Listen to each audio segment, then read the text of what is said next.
La misma idea, recuerdan, de la fisiología digestiva. La fisiología digestiva se podría resumir o entender en 5 procesos fisiológicos. Ninguno más importante que el otro, y probablemente algunos más representativos. Digestión, secreción, absorción. Todo esto gracias a una buena circulación y a una buena motilidad, a un buen avance de todo lo que se va secretando para que pueda ser distribuido a lo largo de todo el tubo digestivo y se absorba. Y estos 5 procesos fisiológicos se van a presentar desde la boca hasta el ano. Cada proceso fisiológico probablemente sea más representativo en algún segmento dado, pero en todos los segmentos ustedes deben recordar que existen estos 5 procesos. Más o menos, pero sí existen. ¿Ya? Entonces, dentro de estos 5 procesos fisiológicos vamos a tener primero que nosotros podemos comandar todo lo que es la parte estriada y corresponde a la primera parte deglutoria, que es voluntaria, y al final hacia la parte del esfínter anal externo. Sin embargo, la mayor parte de todo el tubo digestivo no es comandado voluntariamente. Esto va a través del sistema nervioso, ¿se acuerdan? Entérico y el autosómico, ¿no? Simpático, parasimpático, ¿verdad? Y el sistema nervioso entérico. Y había una tercera que comandaba, que eran las hormonas, ¿no? Las hormonas neuroendocrinas del sistema acuto.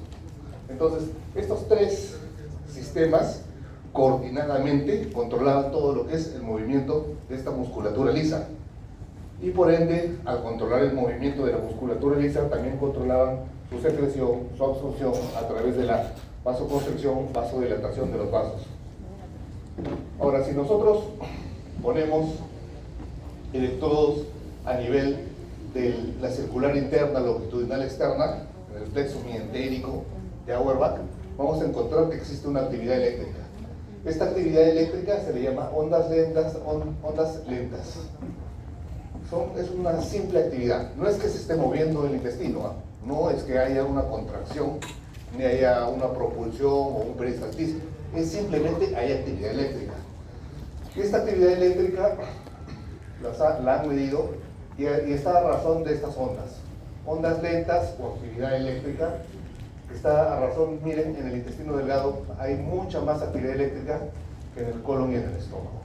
Es por eso, si tiene más actividad eléctrica, se induce que tiene más posibilidades de tener movimiento.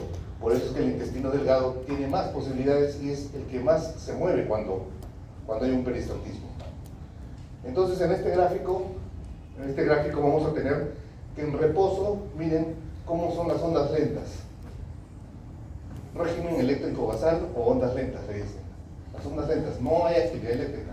Hasta que por algún motivo, empieza se empieza a despolarizar y forman espigas. Estas espigas forman la despolarización. ¿Por qué se va a dar? Porque ustedes ingieren algo. Ese contenido que han ingerido a nivel de la luz intestinal va a causar distensión. Va a haber aumento de acetilcolina y va a activar el sistema parasimpático. Entonces, estos 3 motivos van a hacer que existan estas ondas de espiga y se inicie la entrada a la célula de sodio y calcio. Y se produce la despolarización y se produce el movimiento. Entonces, ¿por qué se produce el movimiento? Porque comen, porque hay estímulos parasimpáticos a través de acetilcolina, ¿no? Contrariamente, cuando se hiperpolariza en situaciones de estrés, ¿no? Cuando está el sistema, la norepinefrina o noradrenalina elevada, pacientes politraumatizados, en estrés, en UCI, todos está hiperpolarizado. Entonces el intestino se mueve, esos pacientes que están en UCI, en COVID, que estaban intubados, se mueve el intestino, lo último que se mueve, no había movimiento intestinal, era mínimo. ¿Por qué? Porque recuerden, todo se va a dar por esto de acá, ¿no? Todo músculo gastrointestinal tiene estas ondas eléctricas o régimen eléctrico basal. ¿Y por qué? ¿Quién manda este régimen eléctrico basal? ¿Recuerdan? En el intestino teníamos una serie de células. el enterocito, las células que producen músculos calciformes, las células de Panet, las células APUT o neuroendocrinas, las células G, I, S, M, etcétera, un montón de células. Las células madre, que son las que se diferencian en cualquiera de ellas dependiendo de lo que se necesite. Ahí también existen estas células de Cajal, que son las células que van a dar esta actividad eléctrica para que inicie la contracción, a nivel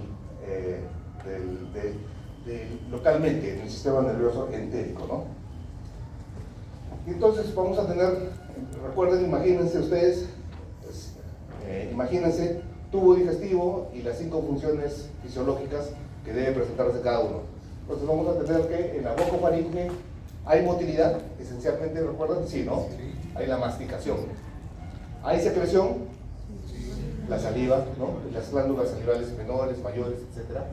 Hay digestión, una digestión mínima, pero sí existe una digestión gracias a que hay ciertas enzimas. Hay circulación. ¿Hay circulación? Sí, hay un sistema circulatorio que incluso se aprovecha de algunos medicamentos, los medicamentos sublinguales, que directamente no van hacia el hígado, directamente actúan en todo el sistema de cabeza y cuello. Los medicamentos sublinguales, hay una buena circulación ahí. ¿Y cuál es el que falta ahí?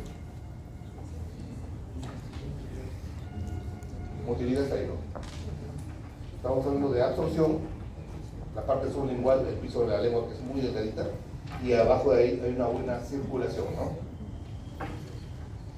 La masticación. Todos nuestros incisivos, los incisivos se encargan de cortar a razón de hasta una fuerza de 25 kilos, ¿no? O sea, los incisivos básicamente van a cortar. Los caninos, ¿qué cosa hacen? Rasgar, ¿no?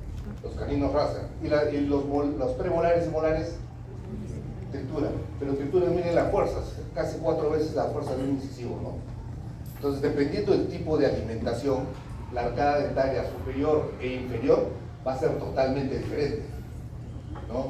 Nuestra alimentación es variada y por eso tenemos ese tipo de dentadura. Si la alimentación fuera eminentemente herbívora, los dientes cambian. Si es carnívora, cambian, ¿no? Si es a base de semillas, cambian, molares, para triturar, ¿no? ¿Quiénes van a controlar los músculos masticatorios o cuáles son los músculos masticatorios? Las personas sin cabello se puede ver cuando están masticando cómo se contrae el temporal, ¿no? El macetero y los pterigoideos, ¿no? Temporal, el macetero y los pterigoideos internos, ya está.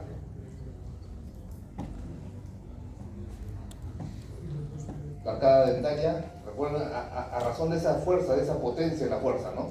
Miren cómo cambian los dientes de acuerdo a su alimentación, ¿no? Caninos, más incisivos. Miren cómo la fuerza del cocodrilo del Nilo es 357 kilogramos por centímetro cuadrado, mientras que el del hombre es a 10, ¿no? Miren la prensa masticatoria. Pero es tan importante la prensa masticatoria que incluso ejerce una fuerza superior y una fuerza inferior. Y los dos se deben anular para triturar, para cortar o para desgarrar. ¿Ustedes se imaginan si el de arriba hace más fuerza y el de abajo hace menos fuerza? O al revés. La fuerza se mal distribuye. Los dos deben acoplar finalmente 100 arriba, 100 abajo. El resultante finalmente al medio debe ser 0. Pero si uno tuviera 100 y otro 50, hay un resultante diferenciado.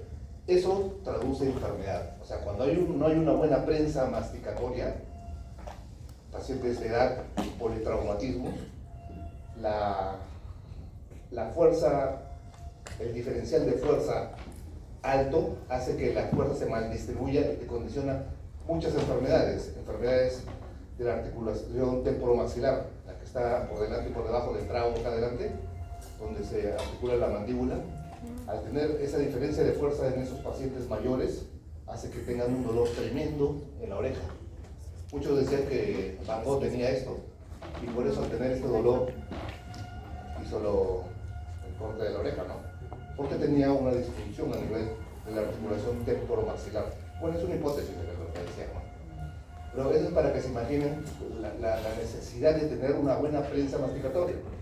Entonces, en los pacientes de edad, si no tienes una buena prensa masticatoria, dolores, tienen dolores de oído, dolores de todos los músculos maceteros. Te dicen, ¿no? Me duele la cabeza, se refiere a la temporal, me duele el maxilar, al macetero, me duele la cara interna, te estaba refiriendo solo a los pterigoideos. Y la solución no está ahí, ¿no? La solución simplemente está en mandarlo al odontólogo para que le haga una buena prensa masticatoria. ¿Y para qué se mastica? Para hacer una digestión mecánica, ¿no? Hacemos una digestión mecánica, empezamos a triturar, cortar, desgarrar y se empieza a mezclar con la saliva.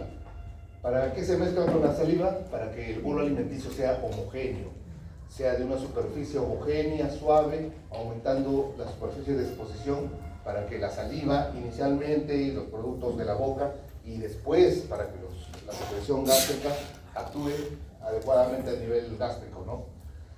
Y evita pues traumatismos al deglutir. Cuando comen rápido, sin masticar lo necesario, tragan, han sentido una deglución dolorosa cuando están comiendo apurados. ¿No han sentido una deglución dolorosa porque no se ha mezclado y no es un bolo homogéneo? Esa deglución dolorosa puede causar traumatismos a la hora de la deglución. La deglución, si bien la podemos controlar, si bien nosotros podemos saber cuántas veces debemos masticar, perdón, la masticación, podemos saber cuántas veces masticar, finalmente es un reflejo, porque lo que se hace es, a la hora de masticar, se relajan los músculos masticatorios y cae el maxilar. Y a la hora de caer el maxilar hay un reflejo de rebote, un reflejo masticatorio de rebote, hay una contracción. Y normalmente se mastica así, sin estar pensando. Es decir, si bien lo podemos controlar, es más que nada un reflejo. Hasta que se hace homogéneo, necesitan los músculos masticatorios. Las personas que no tienen cabello lo pueden ver bien fácil en temporal cuando mastican, ¿no? Macetero y los pterigoideos internos y externos por ahí. Y finalmente cuando ya se mezcla con la saliva, y ya es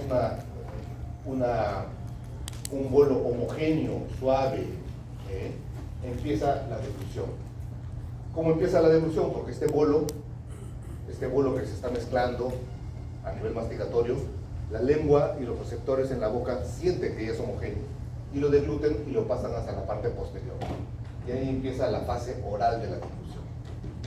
Al pasar a la fase posterior, lo que hace este bolo es activar todos los receptores. Por eso entendiendo entonces que la primera, la fase oral, es voluntaria y las otras dos fases, la faríngea y la esofágica, es involuntaria. Entonces, en esta etapa voluntaria, la lengua contra el paladar blando y duro del techo de la boca impulsan hacia atrás el bolo, hacia la faringe. Y ese bolo en la faringe va a estimular la parte posterior, los pilares posteriores, el istmo de las fauces. Es lo que ustedes suceden cuando quieren verle las amígdalas, no le meten una cuchara al paciente. ¿Qué es lo que pasa? Ya un arco reflejo de vómito, ¿no? Porque están estimulando, ¿qué cosa? El istmo de las fauces. ¿Qué cosa es lo que hacen cuando meten la cuchara? Degluten. ¿A qué se llama deglución? El tipo faríngeo. Es justamente el estímulo de estos pilares posteriores.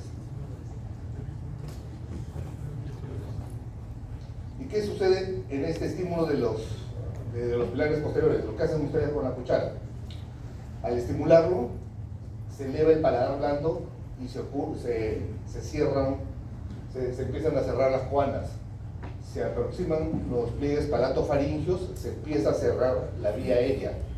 Las cuerdas vocales se cierran.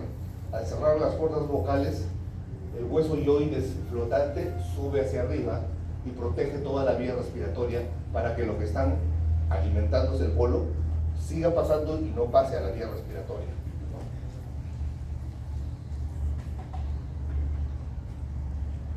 ¿no? Esto lleva a la siguiente parte, a la fase esofágica, en la cual el esfínter esofágico superior coordinadamente se apertura, y al aperturar el esfínter esofágico superior pasa el bolo hacia el esófago. ¿Quiénes envían la información de que hay algo, que hay el bolo alimenticio que está estimulando toda esta zona? El quinto y el noveno pan. envían la señal hacia el tronco. Y el tronco responde con la deglución con estos tres. Responde con el quinto, con el noveno, con el décimo y con el doceavo par. Es decir, todos llevan la información y 4 responden a través para que se produzca la deglución. Todo esto es rápido, ¿no? Una vez que pasa ya la deglución a la parte esofágica, ahí se va a producir, como en el esófago, va a haber 2 tipos de movimientos. Movimientos primarios y movimientos secundarios. El movimiento primario es básicamente la continuación de la deglución. Está pasando la deglución a través del esófago. El movimiento secundario es por si este movimiento primario no ha sido completo al 100%, ya quedó algún resto y a nivel de la luz esofágica queda contenido que causa distensión, se produce esta onda secundaria. Al final pasa onda primaria, onda secundaria y se abre el otro esfínter, el esfínter esofágico inferior, que es el cárdias, para pasaje del esófago hacia el estómago.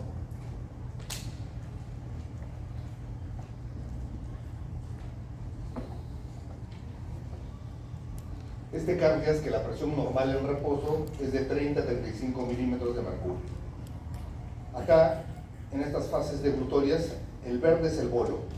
Como el bolo está sobre el paladar duro, el paladar blando, va a estimular la parte posterior, el istmo de las fauces y los pilares posteriores, y este estímulo es lo que genera ya la parte involuntaria. La parte involuntaria, cerrando las coanas, elevando el yoides, cerrando el epiglotis para proteger toda la vía respiratoria y deglutiendo hacia el esófago con la apertura del esfínter esofágico superior y finalmente también el inferior, ¿no? Este es con bario. Varios son esos líquidos contrastados que le dan al paciente y cómo va a ser diferente si lo que deglutimos es sólido, líquido o es medio acuoso. Las degluciones son totalmente diferentes, ¿no? Miren acá con semisólidos.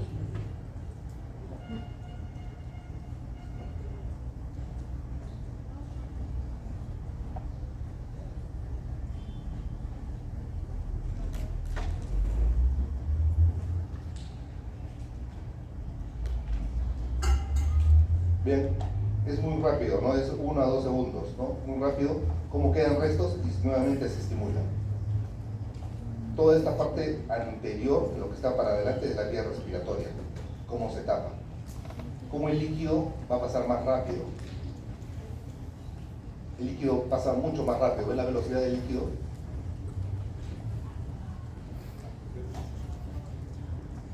El negro es el bario, ¿no?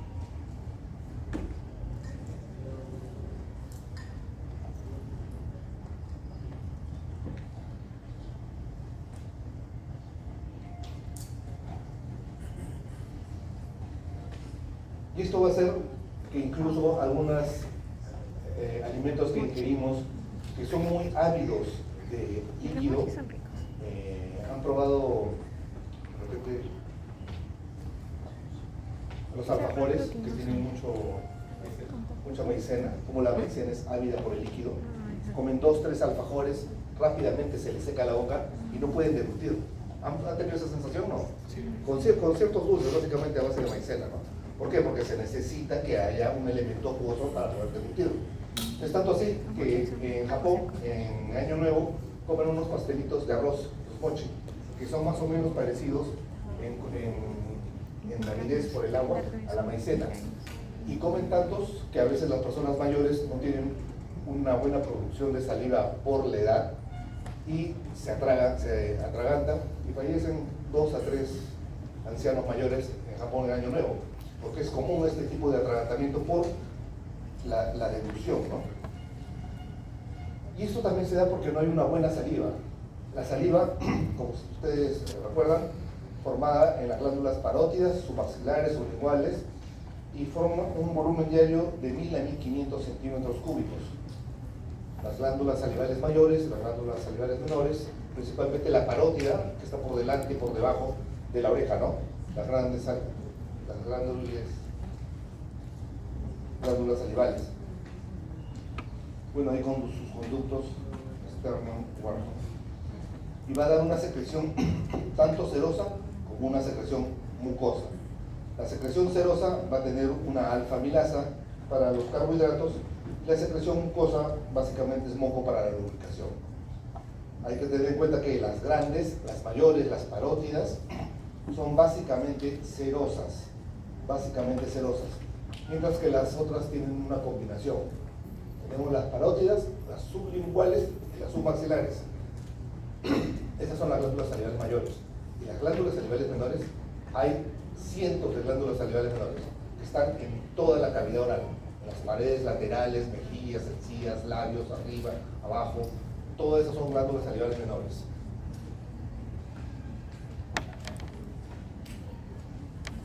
El pH de 6 a 7,4 favorece la acción de la tialina salival, ¿no? La saliva, al igual que el páncreas, tiene una conformación histológica muy parecida, que va a tener un acino y un ducto. El acino va a producir las enzimas y el ducto va a producir lo que es agua más bicarbonato. ¿Cuáles son las funciones de la saliva? Humidificar, lubricar, aumentar el pH, agua y bicarbonato del ducto, e inicio de la digestión a través de una lipasa, amilasa salival, que son enzimas digestivamente pobres en poder, ¿no? A diferencia de la pancreática. Siempre tenemos salivación, más cuando hay algún tipo de estímulo externo. Han ido al odontólogo y no le ponen un aparatito para succionar. Ese mismo aparatito para succionar, por el hecho de estar estimulando constantemente en contacto con la mucosa oral, provoca saliva. Cuando comen chicle, el hecho de comer chicle y tener un cuerpo ahí constantemente ahí, provoca salivación. Cualquier cuerpo extraño en la boca le va a provocar salivación. Ahora, pero esta saliva, aparte de humidificar, aparte de actuar como con enzimas, también tiene ciertas barreras para algunos patógenos de simple, no tan peligrosos, ¿no? Gracias a esta lisozima, que es una enzima proteolítica. Acá arriba ven lo que es redondo es el acino, y lo que es como túnel es el ducto. En este acino se va a secretar una serie de cosas, pero principalmente en el acino siempre son las enzimas, siempre, en el páncreas también, en el acino siempre son las enzimas. Y en el ducto, ¿qué se secreta? Agua y bicarbonato. Aquí y en el páncreas es lo mismo. Solo recuerden que las enzimas son diferentes, ¿no? ¿Quién va a estimular a la saliva? A la saliva lo estimula el parasimpático y el nivel simpático, ¿no? Como a través de ciertos receptores, el parasimpático y el simpático también pueden. Acá se ve un efecto contrario, porque el simpático también puede estimular de cierta manera la secreción a nivel acinal. Es el único paréntesis que pudiera haber, ¿no? Y produce la amilasa y la lipasa salival. Entonces, recuerden, este es el único caso a nivel de las glándulas salivales en el cual el sistema simpático también puede ejercer un estímulo a nivel de secreción acinal. Luego que ya está mezclado y se produce en las fases deglutorias la exofágica, va a pasar a este órgano retroesternal hueco, que es un órgano básicamente de paso, que es el esófago, ¿no? 20-22 centímetros con sus dos esfínteres, el superior y el inferior. El superior a la altura del músculo glicotiroideo superior, el inferior e importante, o esfínter esofágico inferior, que va a tener esta presión de 30 a 35 milímetros de mercurio, que va a impedir que toda la acidez gástrica suba hacia este esófago que no está preparado para acidez, y impida reflujos gastroesofágicos, ¿no? Los movimientos que tenemos, los primarios y los secundarios que habíamos visto, el primario es la continuación de la deglución, el secundario por si queda algún contenido y no ha sido eficiente el movimiento primario.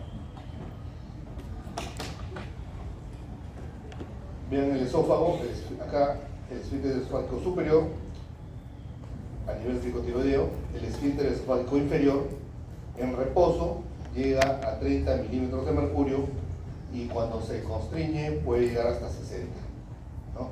Va a impedir que toda la acidez refluya, regrese hacia el esófago y cause la esofagitis por reflujo.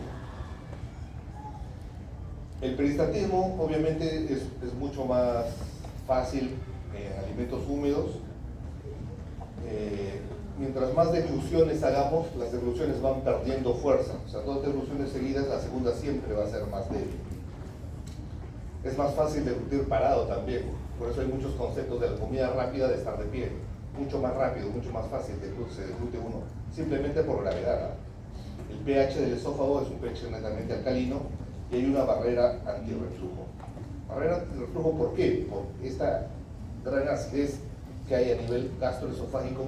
Se está viendo ahora que hay más sobrepeso y obesidad, cómo el aumento de peso y obesidad hace que haya más reflujo y más esta enfermedad que se está viendo de la esofagitis por reflujo, ¿no? Y llegamos a este órgano que es el estómago. El estómago, recuerdan ustedes que con su mucosa, su submucosa, su muscular, que es una muscular diferenciada porque tiene tres capas musculares, circular interna, longitudinal externa y una tercera capa, y es más, la circular interna a nivel pilórico, dos esfínteres, ¿no? El superior, el cardias, y el inferior, el pilórico. A nivel pilórico, esta circular interna puede medir hasta el doble o el triple de lo que mide normalmente. Entonces hace que sea una consistencia muscular muy fuerte, porque debe impedir todo el paso desde el esófago, perdón, del estómago hacia la primera porción duodenal. Nuestro estómago vamos a tener que tiene varias partes, ¿no? Una curvatura menor, una curvatura mayor, un fondo, un cuerpo, un antro. Fondo, cuerpo, antro, curvatura mayor, curvatura menor. Más o menos se establece que hay más células de Cajal, esas células que producían esa actividad eléctrica, entre el tercio superior y 2 tercios inferiores, sobre la curvatura mayor. Entonces, a partir de acá hay más células que producen esta actividad eléctrica y hay más, y la contracción más o menos se inicia acá. Entonces, ¿qué es lo que hace el estómago? El estómago tiene dos funciones: almacena y mezcla. Almacena y mezcla. Desde el punto de vista motor, almacenamiento y mezcla. Tiene otras funciones, que son las funciones secretorias de absorción, pero en lo que es motor, almacena y mezcla. ¿Y dónde va a mezclar? Acá, en el cuerpo y en el antro. ¿A razón de qué? A razón de esta poderosa fuerza que va a iniciarse acá y va a dar una contracción circunferencial, como unos anillos contráctiles que se inician entre el tercio superior y 2 tercios inferiores. Se inicia este anillo, baja este anillo y llega hasta el esfínter pilórico. Y el esfínter pilórico va a estar cerrado y proporciona una retropropulsión de lo que se está empujando. Entonces viene el contenido, se mezcla con el ácido, se está mezclando con el ácido y hay una retropropulsión, y así está constantemente. Este es el movimiento de mezcla a nivel gástrico.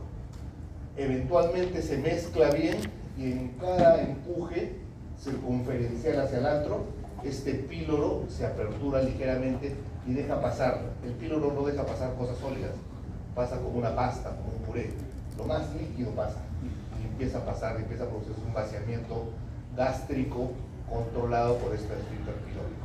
Gracias a estas ondas contráctiles de propulsión y de retropropulsión dadas por este esfínter pilórico, ¿no? Porque, ¿qué es lo que sucede, por ejemplo, si no existiera este esfínter? No se mezcla adecuadamente, pueden pasar sustancias de muy alto índice. Les estoy diciendo que pasa líquido nada más, pero ese líquido puede ser agua, o puede ser un líquido hiperosmótico, o sea, de mucha carga de azúcares y de proteínas. Entonces, al ser muy osmótico, ¿qué es lo que pasa acá cuando está muy cargado? ¿Qué es lo que hacen cuando comen algo salado? ¿Está seco?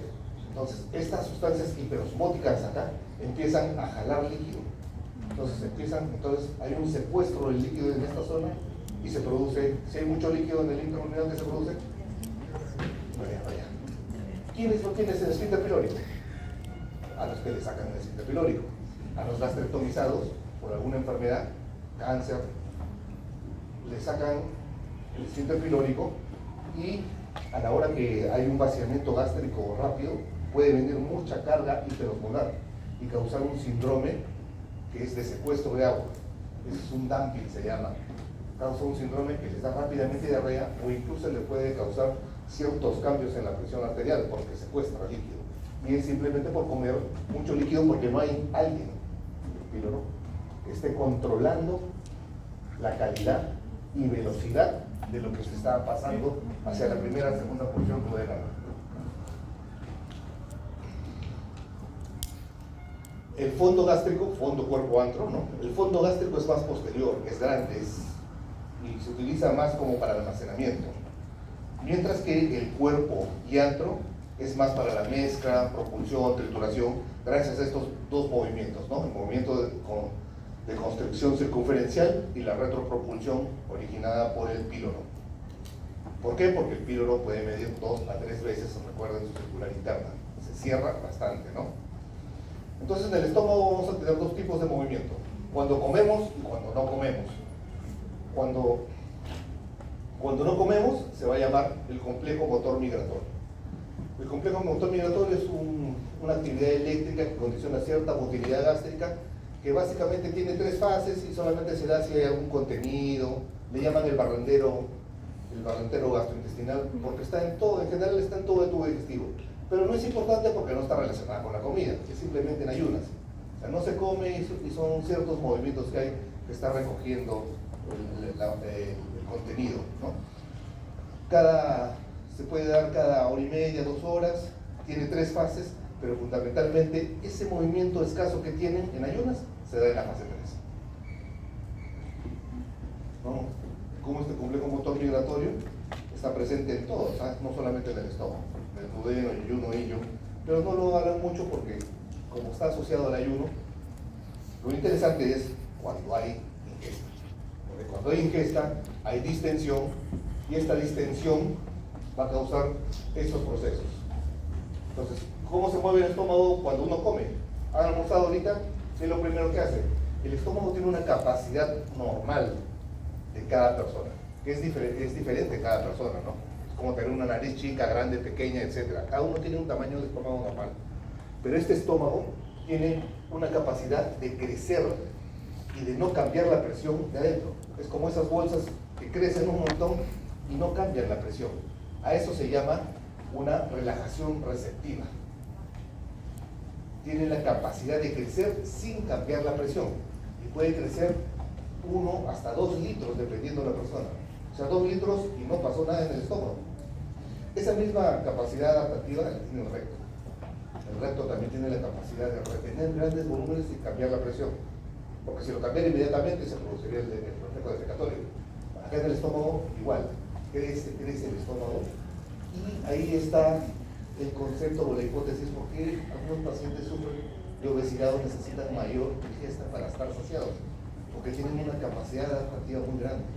Es decir, su estómago tiene que crecer mucho, tienen que comer mucho para que tenga un estímulo de saciedad, de llenura y se produzca la disminución del apetito. Entonces, si esa es la causa, ¿cuál sería la solución?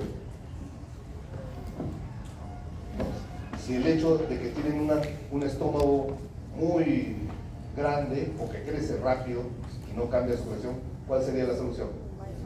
Achicar el estómago, ¿no? Ponerle al estómago. Y ese es el principio de la manga gástrica, ¿no? Hacer una gastrectomía, un estómago, lo cortan verticalmente, no horizontal, verticalmente, y sacan un pedazo de intestino de manera vertical. Entonces tiene una relajación receptiva alterada. Come un poco nada más y rápidamente se llena, rápidamente hay estímulos de saciedad y no come. A medida que va entrando y va teniendo esta capacidad adaptativa del estómago, crece de esta forma, como le digo, hasta 2 litros, sin cambiar la presión intraluminal gástrica, se va acomodando, se va acomodando todo lo que uno va comiendo a nivel gástrico y se va entremezclando. ¿Dónde se acomoda? En el fondo gástrico. El fondo gástrico es más grande entre el cuerpo y antro. Y se va acomodando y empieza y se inicia este peristaltismo de las células de Cajal en el tercio superior y dos tercios inferiores para causar este peristaltismo antral, ¿no? Esta onda circunferencial que le dije, que se choca con el píloro totalmente cerrado, una retropropulsión y así hay una mezcla hasta que se vuelva homogéneo. Obviamente tienen que funcionar los cuatro, porque si no se contrae el esfínter, se pasa todo, se produce lo que les dije, ¿no? El dumping. Esta relajación receptiva, reducción del tono gástrico proximal, que se relacionan de emitir. Esta adaptación gástrica, cómo crece este estómago y cómo se inicia las ondas de propulsión y de mezcla.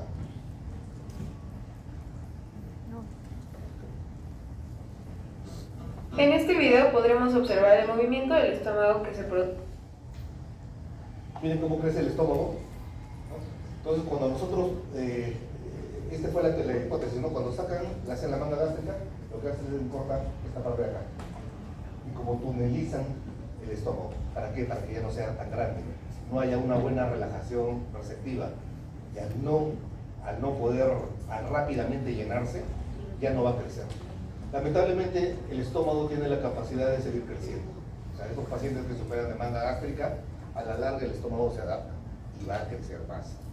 Y crece. Entonces, lo que le funciona idealmente un tiempo, si es que no cambian los hábitos de alimentación, el estómago crece y son las recurrencias o las recaídas de los pacientes que tienen manga gástrica, ¿no? A la larga suben de peso. Porque el problema finalmente no está solamente en el estómago, ¿no? ¿Alguna pregunta hasta acá? ¿Alguna pregunta? ¿Alguna curiosidad? ¿Verdad? Entonces, ¿quiénes van a estimular que el píloro se abra? Es decir, ¿quiénes van a estimular que exista un vaciamiento gástrico? La distensión y la gastritis, ¿no? ¿Y quiénes van a inhibir, van a hacer que se cierre este píloro? El hecho de que haya, por ejemplo, cuando el bolo alimenticio se mezcla con el ácido, ya se forma el quimo. A eso ya le empiezan a llamar quimo, ¿no?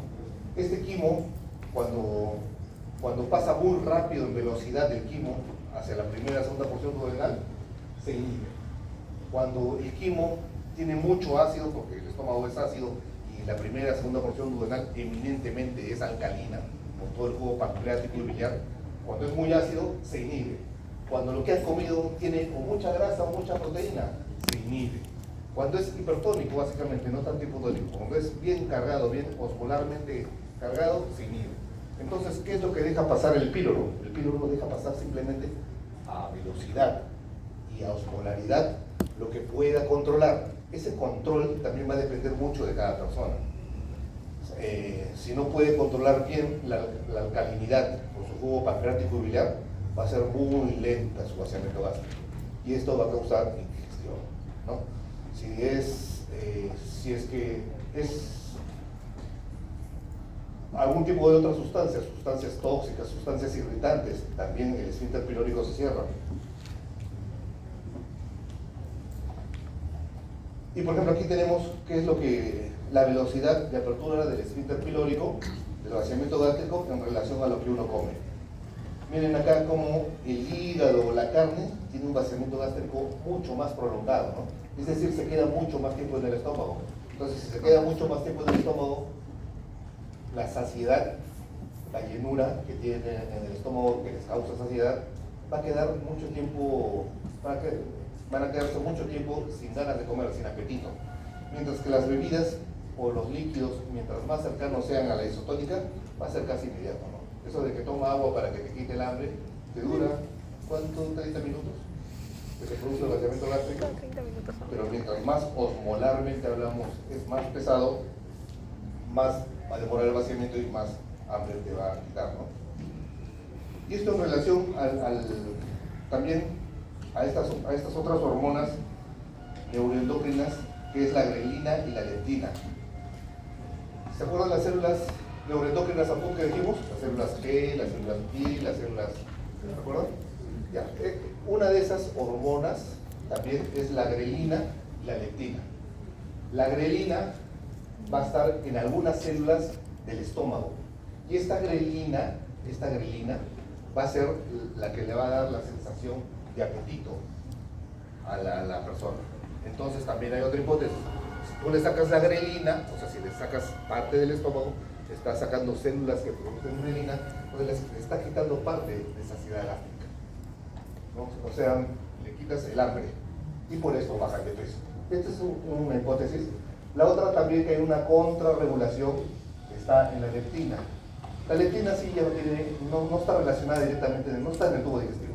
La grelina sí está en el tubo, la leptina está en las grasas de las personas. Y esta leptina es la que da la saciedad. Sin embargo, dice que está alterado esta leptina a nivel de las células grasa y no da una buena saciedad. Como no hay una buena saciedad, hay apetito, ¿no? La importante desde el punto de vista de nosotros es la grelina, porque esta célula APUT, esta hormona gastrointestinal producida por las células APUT, va a condicionar el apetito. Esa es su utilidad a movimiento. Pero también tenemos que el estómago, si lo vemos a la histología, va a tener una serie de células. Estas células están formadas a manera de glándulas. Glándulas es el conjunto de células, ¿no? ¿Cuál es la célula representante del estómago? La célula parietal, ¿no? Que va a producir el ácido. Y esta serie de glándulas que tienen una serie de células, parietal, principal, caliciformes, las células madre, células de Panel, células APUT, etc., van a ubicarse en ciertas partes. Unas glándulas se van más hacia el fondo, unas más hacia el cuerpo, unas más hacia el alto. Y vamos a formar glándulas oxínticas, que están en el fondo y en el cuerpo, y se encargan de la producción de ácido clorhídrico, de pepsinógeno, factor intrínseco y moco, ¿no? Ácido clorhídrico por la célula parietal, la principal, el pepsinógeno. Recuerdan que en ácido se convierte en pepsina y da una digestión, ¿no?, de las proteínas. Y las caliciformes de moco, ¿no? Glándulas pilóricas, porque es simplemente por la ubicación anatómica, que están prepilóricas centrales, que se van a encargar de pepsinógeno y básicamente de gastrina. Ven acá, dense cuenta que la gastrina está ubicada en las prepilóricas, en las centrales. No hay muy poco en el cuerpo y en el fondo, ¿va? Y da esta secreción ácida de pH de 0.7 a razón de gran utilización de ácido, gran utilización de energía a través de las mitocondrias para dar esa cantidad de ácido. Entonces, estas son las glándulas, todas estas son las glándulas, y todas estas glándulas son un montón de células de moco, células parietales, células principales, células de Panel, células APU, células G, si estamos hablando de las prepilóricas. Esta es una célula parietal, bastante mitocondria porque necesita bastante energía, y como tiene una bomba de protones para la secreción ácida. Si lo esquematizamos, esta célula parietal va a ser que por un lado va a tener receptores muscarínicos, receptores de colecistoquinina, receptores de histamina. Al costado hay otra célula, una célula enterocromafin-like, que va a estimular a través de histamina estos receptores H2 y va a recibir el estímulo de gastrina de las células G, y esta gastrina va a estimular a las colecistoquinina. Entonces vean acá cómo la célula parietal se estimula por gastrina directamente a través de la colecistoquinina e indirectamente por gastrina, que va a estimular a la enterocromafin-like, y esta a su vez produce histamina y produce secreción de ácido, ¿no? Como la gastrina, por dos mecanismos diferentes, va a actuar en la célula parietal. ¿Y estas qué van a hacer? Va a través de vías de calcio y de AMP cíclico, va a estimular la bomba de protones para producir ácido. El AMP cíclico tiene un estímulo mayor, por eso la flecha es más gruesa que el calcio de la colecistoquinina, ¿no? Entonces, a razón de estos tres receptores de la célula parietal y de estas hormonas, la gastrina, se va a producir el ácido clorhídrico a través del uso de una bomba ATPasa, ¿no? Ácido HCl. Contrariamente, va a haber la producción de bicarbonato, la expresión de bicarbonato a nivel sanguíneo, que es lo que produce la María alcalina cuando uno come mucho y tiene sueño después, ¿no? Se produce bastante secreción ácida y en contraparte se produce la secreción de bicarbonato a torrente sanguíneo. Esa es la célula parietal, pero recuerden, no es si bien es la más representativa, no es la más importante, ¿no?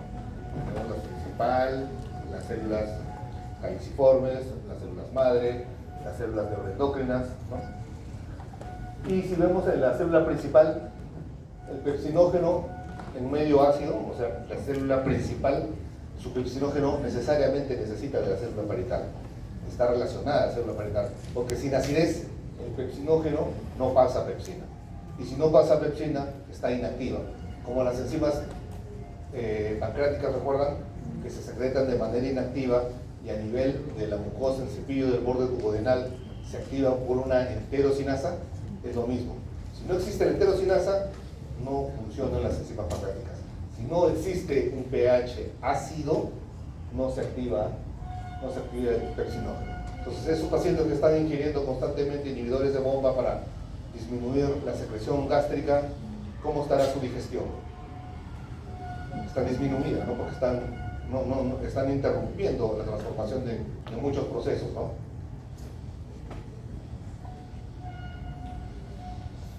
Así también como hay una pepsina, también tenemos una lipasa gástrica y también tenemos una amilasa gástrica. Sin embargo, tanto la amilasa y la lipasa gástrica, su efecto es poco en relación a lo que es la pancreática, ¿no?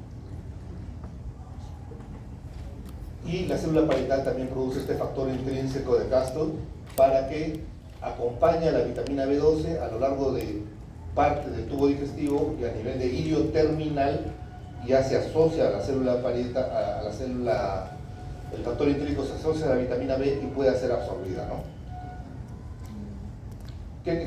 Dijimos esto en la clase pasada, ¿no? ¿Qué pasa cuando no hay absorción de vitamina B12? Anemia de tipo megaloblástica, ¿no? ¿Y en qué pacientes entonces no tienen factor intrínseco? Pacientes que no tienen estómago, ¿no? ¿Se puede vivir sin estómago?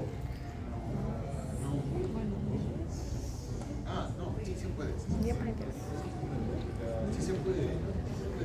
Estamos viendo todas las funciones del estómago. Básicamente, digestión, parte de absorción. ¿Se puede vivir sin estómago? ¿Qué piensan? Creo que sí se puede, pero para eso necesitas, o sea, mejor dicho, estas funciones son importantes como para dejar de vivir sin ellas. Miren la función. Estamos hablando de una función netamente de mezcla, combinada con ácido clorhídrico. Las dos enzimas digestivas, la amilasa, la lipasa, son de efecto más pobre. El páncreas es el que en verdad hace la digestión. Sí se puede vivir sin estómago, pero sí tendrías que tener una dieta totalmente diferente a la normal, porque no puedes digerir, no puede haber una digestión enzimática adecuada, ¿no? Tienes que, de alguna manera, tratar de suplir esa digestión enzimática que hay a nivel gástrico. O comes algo diferenciado, comen diferente, o se ayudan con ciertas sustancias externas, o asociadas también a una buena masticación mecánicamente hablando, ¿no? Entonces sí se puede vivir sin estómago, se recompone todo, ¿no?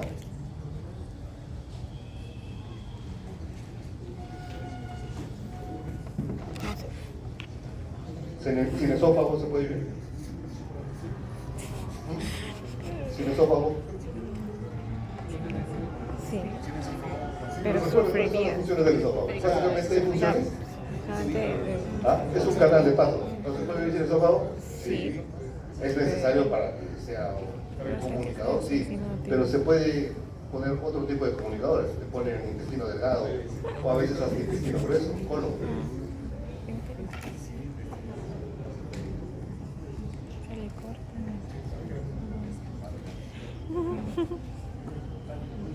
Bueno, y el estómago, como es un medio netamente ácido, necesita un borde de cepillo que lo proteja de esta acidez. Esta acidez es de moco alcalino, existe gracias a las células caliciformes que van a formar una película de 1 a 1.5 milímetros a lo largo de toda la superficie gástrica para contrarrestar la acidez del mismo estómago, ¿no? Y justamente acá es lo que el Helicobacter pylori hace, ¿no? El Helicobacter pylori no soporta la acidez, entonces crea un medio y empieza a destruir este moco, y al destruir este moco empieza a causar inflamación en este medio, destruyendo, contrarrestando esta acidez localmente a través de ciertas enzimas, y ese es el test que hacen desde el aliento de los pacientes para detectar el Helicobacter pylori, ¿no? Bueno, estas son las mismas glándulas dependiendo de la ubicación, glándulas antrales prepilóricas o las glándulas que están a nivel del fondo, ¿no? Como acá la característica es que las del fondo tienen más células parietales, sin embargo, las del antro son las que más células G tienen, las que producen, por lo tanto, más gastrina. Entonces, ¿quién activa la estimulación gástrica?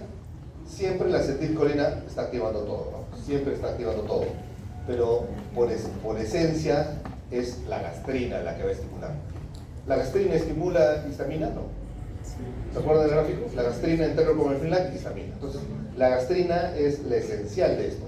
Por eso la importancia de las células antrales en la producción de gastrina. ¿Y recuerdan cómo se llamaba el gastrinoma de gastrina, el tumor anárquico de las células G? ¿Qué producía? El síndrome de... Si hay mucha gastrina, hay mucha acidez. Y si hay mucha acidez, puede haber úlceras, ¿no?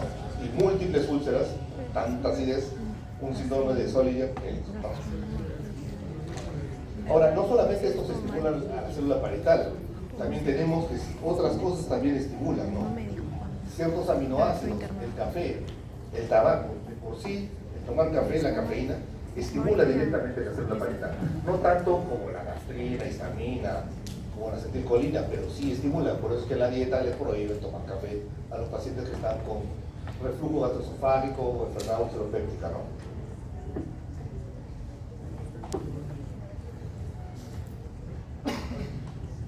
La estimulación se da, todo se da, la acetilcolina a través del nervio vago, ¿no? Del neumogástrico, que van a liberar acetilcolina.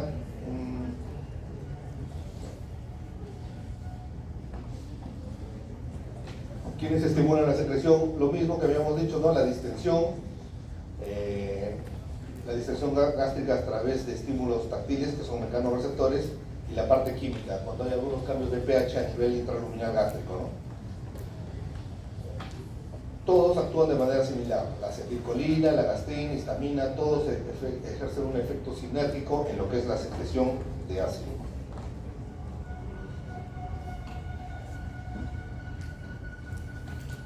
¿Y cómo se va a dar esta secreción de ácido y de pepsinógeno? Se va a dar a razón de tres etapas: la etapa cefálica, la etapa gástrica y la etapa intestinal. La etapa cefálica es la etapa en la cual la persona, a través de sus sentidos, está viendo cómo cocina. Es lo que la comida peruana rescata, cómo a través de los sentidos te van cocinando, te van preparando, te van cortando la carne, van pidiendo en presencia tuya, y tú estás iniciando el estímulo a través olfatorio, oftálmico, incluso el sonoro, ¿no? De lo que están preparando, y empiezas cefálicamente a producir, se te hace agua en la boca. ¿Hasta cuánto? 30% de la secreción a nivel cefálico, simplemente por el hecho de estar por los sentidos viendo lo que están haciendo. Obviamente la mayor parte de secreción se da cuando ya pasa a nivel gástrico, que produce la distensión. A esto ya se le llama la etapa gástrica. Esta etapa gástrica da la mayor parte de secreción en volumen, que es el 60%. Y después hay una pequeña secreción que ya se da cuando pasa el vaciamiento gástrico, que ya se llama la etapa intestinal. Estas son las tres etapas del vaciamiento gástrico. Así como hay etapas del vaciamiento gástrico, etapas de la secreción gástrica, también hay etapas de la secreción pancreática. ¿Cómo creen que puede hacer la secreción pancreática? ¿En qué etapa? Tres etapas también de la secreción pancreática. La etapa cefálica, la etapa gástrica y la etapa intestinal. ¿En qué etapa la secreción pancreática creen que produzca más? En la intestinal, obviamente.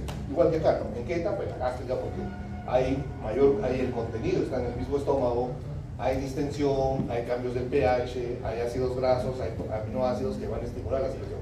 Igualito sucede en el páncreas. A diferencia que en el páncreas, la fase pancreática o intestinal es la que produce mayor cantidad de secreción, porque todo está a nivel de la luz intestinal pancreática, ¿no? Segunda, tercera porción duodenal, está todo ese volumen, ese pH ácido que se está contrarrestando con la secreción de bicarbonato, agua, enzimas, biliares y pancreáticos, ¿no?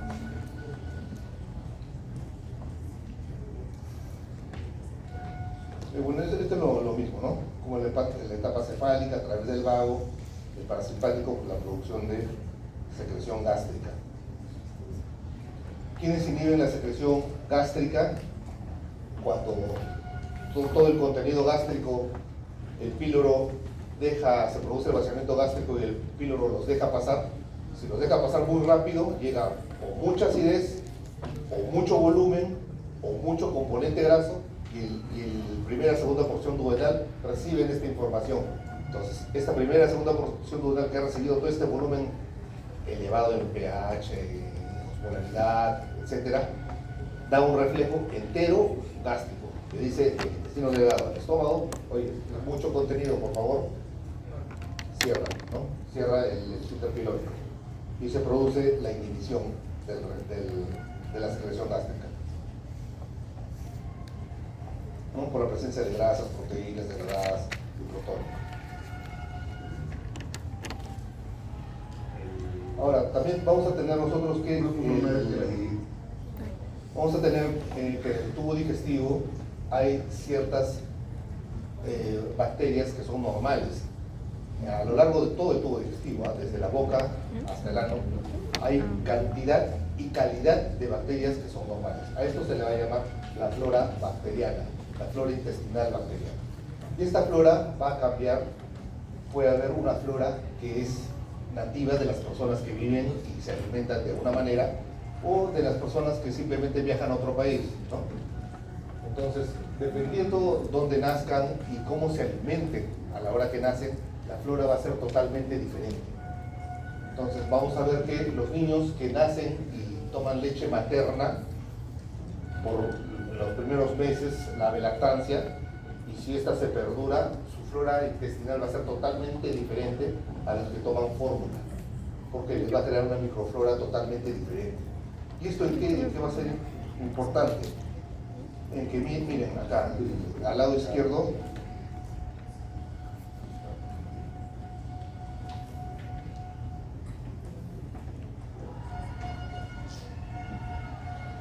miren acá al lado izquierdo, desde el estómago hasta el colon, cómo va a ir cambiando la cantidad de flora, de 10 a la 1 hasta 10 a la 12 a nivel colónico. Entonces, ¿dónde hay más cantidad de flora intestinal? A nivel del colon, ¿no?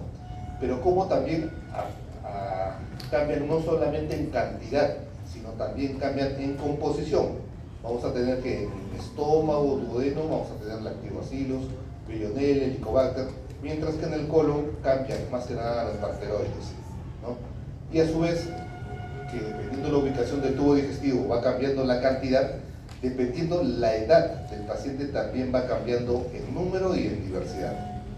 ¿Qué lo influencia? La dieta y fundamentalmente la leche materna.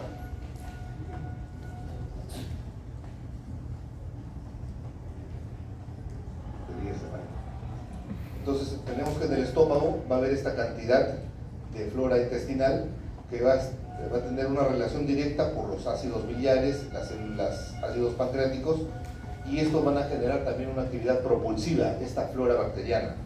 En yeyuno va a ir aumentando la cantidad y va a ir aumentando también la calidad. Y en el colon fundamentalmente va a ir cambiando a razón de los anaerobios. Todo esto es la flora intestinal del colon: bacteroides, bifidobacterium, clostridium, lactobacillus, y son bacterias normales que nos van a ayudar a nosotros en parte de lo que es la digestión de muchos productos como los carbohidratos.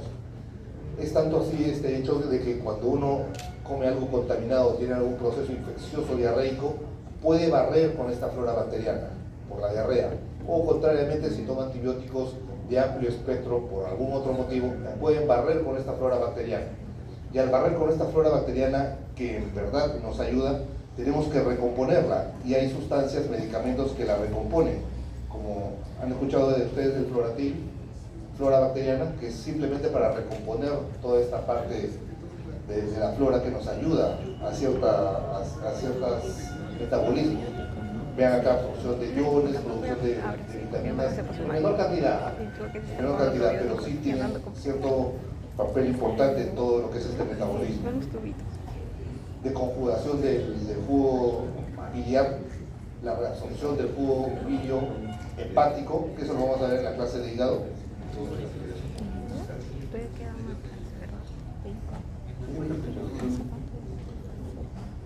Como el tipo de la dieta, particularmente lo que es la leche materna, va a hacer que la microflora sea totalmente diferente. Por esto han visto que esta microflora también varía de lo que comen. ¿No han visto niños en la calle que comen diversas cosas y al final tienen una microflora totalmente diferente y se enferman poco porque ya están expuestos a muchos antígenos? Contrariamente también, estos pacientes que toman leche materna artificial no tienen cierta protección bajo ciertas enfermedades de inmunidad que le confiere la leche materna, ¿no? Entonces esa es la importancia. O también de repente en esta microflora, han visto muchos turistas que vienen al Perú, sí, se van a un buen restaurante y les da diarrea. ¿Es porque estaba mala comida? No. Es porque la flora bacteriana es totalmente diferente, ¿no? A eso se llama una microflora de tránsito. Ustedes se van a otro país, comen en un buen restaurante y les da diarrea. No es que haya estado mal, ¿no? Es simplemente que es una microflora totalmente diferente. A esa se llama microflora de tránsito, ¿no?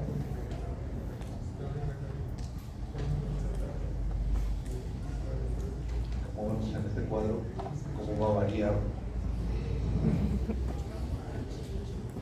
Acá, como a nivel del nacimiento, a nivel del nacimiento, básicamente vean cómo la bifidobacterium es la que se eleva. Y al final del adulto mayor recién baja, ¿no? Contrariamente a los que tienen ave lactancia, como es otro, el anaerobios bacteroides es el que se eleva. Bien, ¿alguna pregunta acá? ¿Alguna pregunta?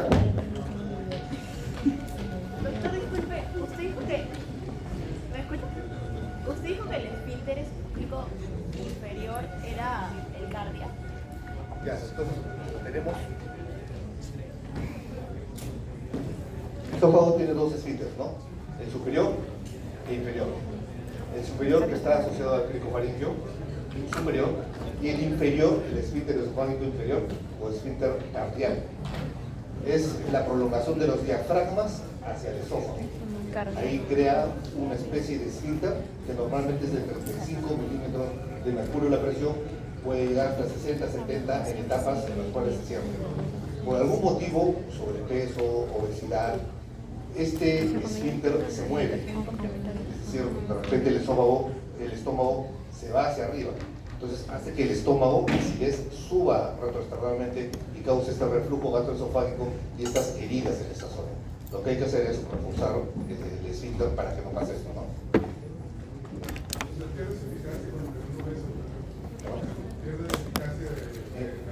Obesidad es un factor para que pierda su protección. Así es. No. La gastrina es a nivel pilórico. Pilórico. ¿Alguna otra pregunta? ¿Ninguna pregunta?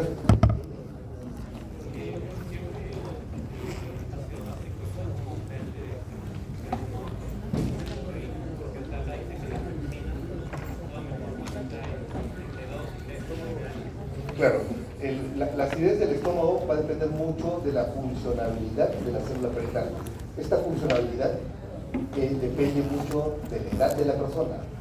Los niveles ácidos son mucho más constantes en jóvenes y a medida que uno va envejeciendo, baja la producción de ácidos y también baja el pH. El estómago está preparado para soportar pHs bajos de 1, 2, 3 de pH, pero no en todo momento, es por momentos. Entonces, en estos momentos más bajos es cuando este pH ácido ayuda para que las proteínas que vienen enmarañadas se desenmarañen y se alineen. Recuerden, todos los aminoácidos se alineen y ahí alineados ya puedan actuar las enzimas pancreáticas una vez que se produce el vaciamiento. Y a su vez, como se desenmaraña, también activa al pepsinógeno pepsina, ¿no?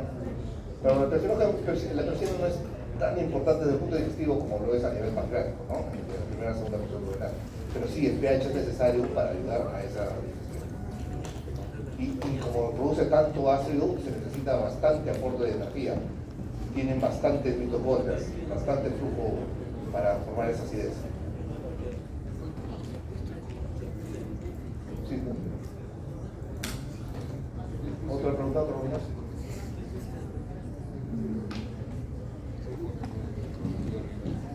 Doctor, ¿en qué circunstancias baja el pH, o sea, el pH alcalino de intestino bajo, siendo ácido? ¿En qué casos? No, tanto el esófago como el intestino delgado no están preparados para pH. No, por eso que tienen abajo el esfínter pilórico potente, más fuerte, mucho más fuerte que el cardial, pero es justamente la idea es que no dejen pasar el contenido ácido hacia la luz intestinal. Sin embargo, el píloro se va aperturando y va pasando el contenido. El contenido que pasa es ácido, honestamente. Pero al pasar el contenido ácido es detectado y se ha detectado por las células S y va a producir secretina. Y esta secretina va a actuar en el colangiocito, que es la célula que va a producir agua y bicarbonato a nivel ductal intrapancreático y de toda la vía biliar. Entonces va a venir rápidamente que se detecte esto, ya se empieza a secretar bilis y jugo pancreático para contrarrestar esta acidez. Entonces, esta medida de contrarrestar esta acidez, la velocidad y calidad de esto, es bien relativa dependiendo de la persona. Jóvenes nacen muy rápido. Jóvenes es rápido esto. Ancianos es más lento, ¿no? Sí, sí.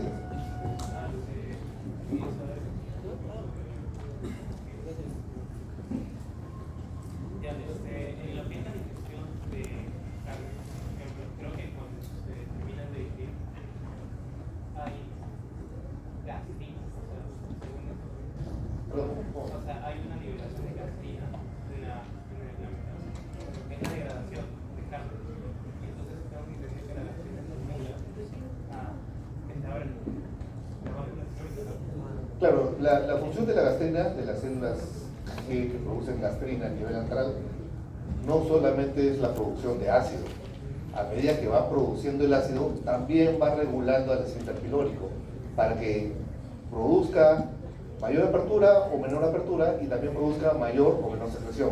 O sea, pensar que solamente la gastrina va a producir ácido, no. Tiene múltiples, cada hormona gastrointestinal tiene múltiples funciones y actúa, tiene muchos roles. El principal de las células G es la producción de ácido, pero no es el único. Hiperplasia a las mucosas, hace que crezca, que se cierre el esfínter y se abra a medida que va haciendo un vaciamiento muy rápido, lento, ¿no? O sea, son múltiples las funciones de la gastrina. La principal es producción de ácido, la más representativa, pero no es la única. Y así es de la secretina, así es de la colecistoquinina, así es de la somatostatina, en general de todas ellas.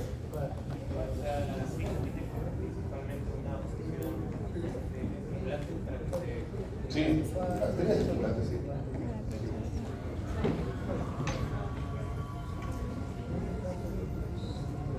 ¿Otra pregunta?